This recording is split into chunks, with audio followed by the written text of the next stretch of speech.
सन्माननीय मुख्यमंत्री आणि विशेषतः जे शेवटचे मुख्यमंत्री यूपीएच्या काळातले महाराष्ट्रातले होते त्यांना ड्रीम प्रोजेक्ट म्हणून दिल्लीला जाताना बघितलं, ते दिल्लीला जायचे आणि हात हलवत या ठिकाणी परत यायचे, कधीही त्याला परवानगी मिळाली नाही।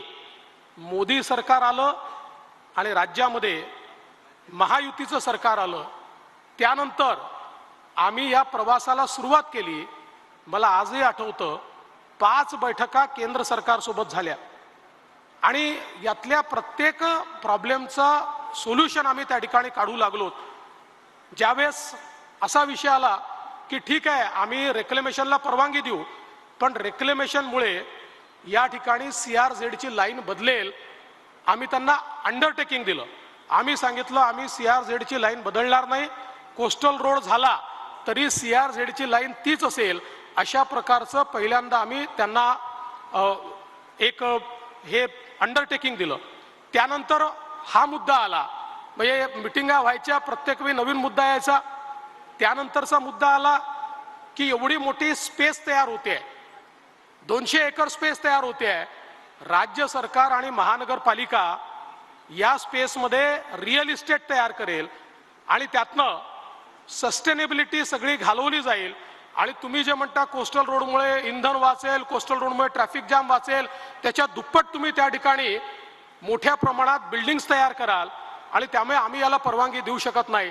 आपण दुसरं अंडरटेकिंग त्यांना दिलं की हा संपूर्ण जो काही लँड तयार होणार आहे, जी जमीन तयार होणार आहे रिक्लेमेशनमुळे, या जमिनीवर पार्क्सच्या व्यतिरिक्त, उद्यानांच्या व्यतिरिक्त, मैदानांच्या व्यतिरिक्त आम्ही एकही बांधकाम करणार नाही। आम्ही पूर्णपणे या ठिकाणी खुल्या पद्धतीनं सगळं डेव्हलपमेंट या ठिकाणी करू, अशा प्रकारचा निर्णय दिला। मला आजही आठवतं की या संदर्भात अनेक बैठका झाल्या। एका बैठकीत शेवटी केंद्र सरकारमध्येही काही फार सगळे हुशार असतात असं नाही आहे, एका तिथल्या ॲडिशनल सेक्रेटरीने टाकून दिलं, म्हणाले याच्यावर पब्लिक ट्रान्सपोर्ट चालला पाहिजे आणि पब्लिक ट्रान्सपोर्ट पर्यंत ठीक आहे, आम्हाला मान्यच होतं ते। त्यांनी त्याच्यात लिहून पाठवून दिलं ड्राफ्ट नोटिफिकेशनमध्ये, याच्यावर ट्राम चालली पाहिजे।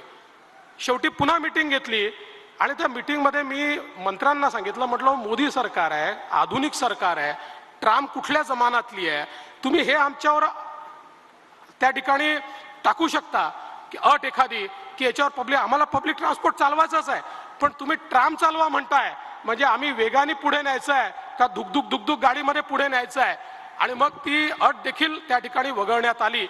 अनेक बैठकांमध्ये मला आजही आठवतं की विशेषतः म्हणजे ज्या लोकांनी याचं काम केलं त्यांची तर नावं ही घेतलीच पाहिजे, पण डॉक्टर संजय मुखर्जी आणि प्रवीण परदेशी यांचंही नाव हे मी आवर्जून घेईल की ज्यांनी त्यावेळी या सगळ्या प्रॉब्लेम्समधनं सातत्याने मार्ग हे त्या ठिकाणी काढले।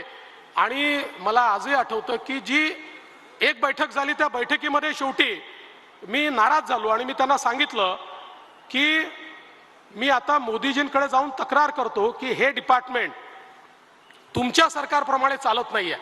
म्हटलं तुम्हाला मोदीजींनी स्पष्टपणे सांगितलं आहे की तुम्हाला तात्काळ याला मान्यता द्यायची आहे। 1.5 वर्ष मी चक्रा मारतोय, महाराष्ट्राचा मुख्यमंत्री 5-5 बैठका घेतो आणि या ठिकाणी त्याला मान्यता मिळत नाही, तुम्ही रोज नवीन त्याच्यात अडथळे टाकता, असं म्हणून मी फार नाराजी त्यावेळी प्रकट केली। पण मला एका गोष्टीचा उल्लेख या ठिकाणी केला पाहिजे, अनिल माधव दवे स्वर्गीय हे एन्व्हायरमेंट मिनिस्टर होते आणि मला माहिती नव्हतं ते आजारी होते। आम्ही शेवटची बैठक लावली, अनिल माधव दवे हे हॉस्पिटलमधनं त्या बैठकीकरता त्या ठिकाणी आले आणि त्या बैठकीमध्ये अनिल माधव दवेजींनी सांगितलं नथिंग डुईंग, आज याचा अंतिम निर्णय होईल, आज याला मान्यता द्यायची आहे। मला सांगितलं की मुख्यमंत्री तुम्ही पोचतपर्यंत आम्ही येत्या 2 दिवसामध्ये फायनल नोटिफिकेशन देतो। अनिल माधव दवेंनी फायनल नोटिफिकेशन काढलं आणि त्यानंतर 15 ते 20 दिवसात ते आपल्यामध्ये नाही राहिले, त्यांचं निधन झालं।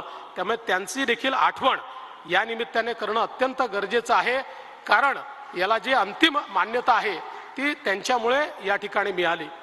आणि त्याच्यानंतरही याच्या मागचं शुक्ल काष्ट संपलं नाही। काम सुरू केल्यानंतर हायकोर्टात पिटिशन झाली, आम्ही हायकोर्टात जिंकलो, सुप्रीम कोर्टात पिटिशन झाली, आम्ही सुप्रीम कोर्टात जिंकलो, सगळीकडे आम्ही जिंकलो आणि हे काम सुरू झालं आणि आता जे लोक या ठिकाणी क्लेम करतायत आमच्या काळात झालं आमच्या काळात झालं, खरं म्हणजे एका गोष्टीचं खरंच मी या ठिकाणी अभिनंदन करेन की आमच्या अश्विनी भिडे असतील, यांनी खूप चांगल्या प्रकारे याचा पाठपुरावा करून आणि यातल्या इतक्या अडचणी दूर केल्या आणि याला खऱ्या अर्थानं त्यांनी एक नेतृत्व दिलं. पण सगळ्यात महत्त्वाचं काय आहे तर मला आजही आठवतं, आता इथे LNTचे देसाई साहेब पण बसले आहेत आणि अजित गुलाबचंदजी बसले आहेत. हे कधीच बोलणार नाही कारण त्यांना जन्मभर काम करायचं आहे.